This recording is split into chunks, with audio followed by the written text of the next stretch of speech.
Dans cette vidéo, on va voir comment analyser l'enjeu d'une équipe pour savoir qu'elle va être suffisamment motivée pour marquer. Beaucoup de gens perdent énormément d'argent parce qu'ils misent sur des matchs sans enjeu. Et pourtant, l'enjeu, c'est de loin l'un des éléments les plus importants de ton match. Et si tu ne sais pas comment l'analyser, ça va être difficile pour toi de générer un complément de revenu avec les paris sportifs. Alors si aujourd'hui tu n'arrives pas à avoir la certitude qu'une équipe va marquer, si tu veux faire davantage de gains avec tes paris, si tu veux réussir à avoir une source de revenus avec les paris sportifs pour faire plaisir à tes proches comme tu le voudrais, pour avoir plus d'argent et offrir plus à ta famille ou même pour financer d'autres projets, alors l'enjeu est une composante de l'analyse que tu dois absolument maîtriser pour être précis dans tes choix et savoir que tu mets ton argent sur un match qui a vraiment le potentiel de te donner le résultat que tu veux. C'est pour ça que dans cette vidéo, on va voir pourquoi tu dois te concentrer uniquement sur des équipes qui ont quelque chose à prendre dans le match, comment savoir que la position actuelle de l'équipe est importante et aussi pourquoi c'est dangereux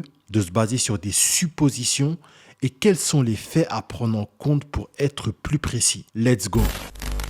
Du coup, je vais te laisser déjà me faire comment est-ce que toi tu l'as sélectionné et tout, tu vois.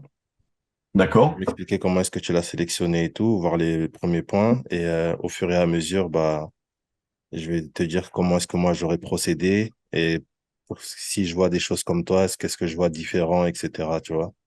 D'accord. Bon, bah, Ok. donc, pour commencer, pour moi, mardi, par rapport aux 141 équipes que tu m'as donné, enfin, que tu nous as Mhm. donné, c'est un top 2. Ouais. Voilà. Et il rencontre ni un top 3 ni un top 4. Ouais, on compte une petite Euh, équipe, ouais, s'ils une sont petite équipe. supérieurs. La disparité de Voilà. niveau est là, ouais. Voilà. Donc, effectivement, Marby a fait un match nul sur le dernier match de championnat qu'ils ont fait. Mhm. Je vais mettre ça en Voilà. même temps. Ok, contre Kalmar ici 0-0 à Contre l'extérieur. Calmar, voilà. Mhm. Euh, à domicile. Et donc, Ils étaient à bon. l'extérieur. Ah, c'est à l'extérieur en Ouais, plus. Kalmar à Euh, Marby, c'était à l'extérieur 0-0 ici. Et là, ils rejouent encore une deuxième fois à l'extérieur contre bon, Mjal cette fois-ci. bon, bah alors déjà, Mais bon, bon, bah, ça après, peut le faire hein, parce donc qu'ils déjà, ont fait un mauvais ça règle le résultat. problème. Ils ont fait Ouais. un mauvais résultat, donc ça peut quand même aller parce qu'ils ont fait un Bon, mauvais résultat à l'extérieur, ils rejouent à l'extérieur. Donc, du fait qu'ils ont fait un premier résultat, ils doivent être censés maintenant faire un résultat parce qu'ils sont à l'extérieur. Ils restent à l'extérieur quand même. tout à fait, tout Hum. à fait. Donc, ouais, ça peut aller. OK. Bon, Du alors, coup, tu es parti ouais, tu sur vois, ça. Ils ont la disparité de niveau. Du coup, il y a la disparité de niveau. Tu es parti sur le fait qu'il y a la contre-performance. Du coup, le mauvais bon, alors résultat. la contre-performance, ouais, que je voyais à domicile, mais alors pourquoi, bon, c'est pas très Ouais. grave. Euh, bon, voilà, après, c'est vrai que quand je suis à ce niveau-là, je vais voir un petit peu au niveau des classements. Alors, c'est Mhm. vrai qu'au niveau du classement, bon, bah, c'est pas, ils sont très très proches. Ouais. Et effectivement, un Marby est quand même pour un top 2 un peu dans le ventre mou. Ouais, ils sont dans le ventre mou. Voilà. Ouais. Donc, c'est vrai qu'ils n'ont pas la possibilité d'aller chercher Joe Garden enfin, avec 34 points. Mhm. Bon, par contre, c'est vrai que s'ils perdent ce match contre Malby, ils peuvent perdre au minimum 2 places. Mhm. Donc, se retrouver là vraiment très très loin des places européennes, OK. en sachant que bah, il y a 20 matchs de jouer. Je crois que c'est un championnat. Il y en a encore 8 ou 9 derrière des matchs. Bon. OK. Bon, donc encore une chance quand même d'aller essayer de taquiner le troisième. Mais bon, voilà. Mais c'est vrai qu'ils sont quand même un peu dans le ventre mou. OK. OK. Du coup, ouais, tu t'es dit ça pour le classement. OK. Ouais, voilà, pour le classement, je me suis dit, bon, voilà. Puis après, c'est vrai que je reprends la checklist, hein, en général, Mhm. voilà. Euh, et puis, je commence comme ça, donc OK, je vois. la reprendre Du, avec toi. du coup, juste pour rester sur le classement, je vais te dire comment moi est-ce que j'aurais Ok, jaugé le match, du coup, directement, vu qu'on est sur ce point-là. Du coup, moi, dans ce match-là, clairement, il y a pas d'enjeu. Pourquoi? Parce que, ils sont sixièmes, ils ont 29 points, et la troisième place, elle a 42 points. Il y a déjà un écart qui est creusé, en fait. Tu vois? ouais, c'est Donc, important. même me dire que oui, il reste peut-être 8 journées, donc s'ils veulent essayer d'arracher la troisième place, il faudrait qu'ils gagnent tous leurs matchs et autres. Là, ce serait commencer rentrer dans trop de suppositions sur un truc dans lequel j'ai aucune certitude que ce soit le cas, qu'ils sont capables de le faire ou pas. Mais là, dans ce que je vois là actuellement, c'est qu'ils ont 29 points. Le troisième, il a 42 points et ils ont aucune chance de pouvoir le rattraper. Tu vois, Ouais, ils sont beaucoup ouais, trop c'est loin. clair, Ils sont beaucoup c'est trop clair. loin.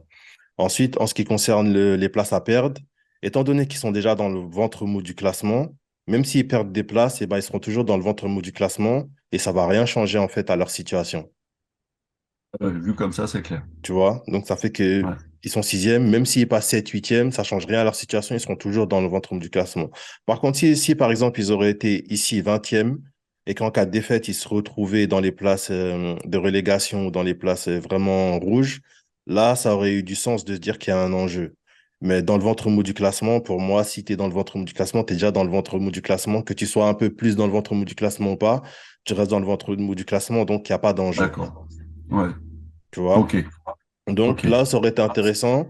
Ça aurait été qu'il soit à la place de Malmo ici et qu'il y a de la pression derrière qui les pousse en fait à jouer. Tu vois? Et même là, on voit que Malmo, ils ont 42 points. Derrière, il y a Norrköping qui a 34 points. Donc même eux, ils sont à l'aise en fait aussi.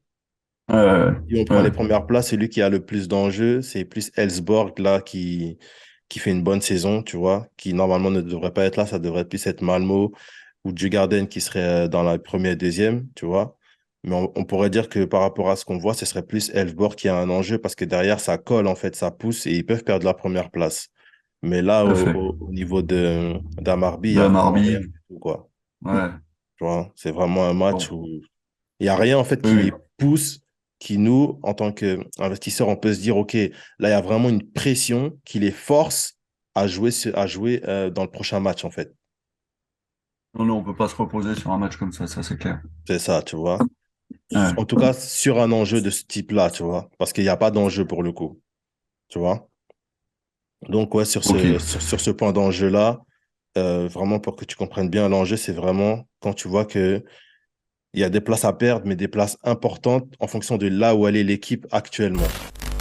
Tu vois, le but, c'est pas de se dire, OK, l'équipe, elle est forte, je vais miser sur elle parce que ça doit le faire. Non, on s'en fout que ça doive le faire ou non. Ce qu'on veut, c'est avoir un maximum d'éléments qui nous rassurent et nous permettent de nous dire, OK, il va se passer un truc dans ce match. Là, il faut vraiment que l'équipe, elle se bouge. Il y a urgence, il n'y a pas le choix. Elle va marquer au moins un but.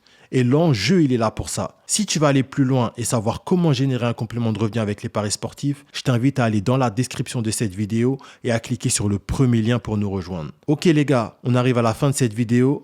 Merci à toi de l'avoir regardé jusqu'à la fin. On se retrouve très vite pour une prochaine vidéo. C'était Isma de la Paris Sportif Academy.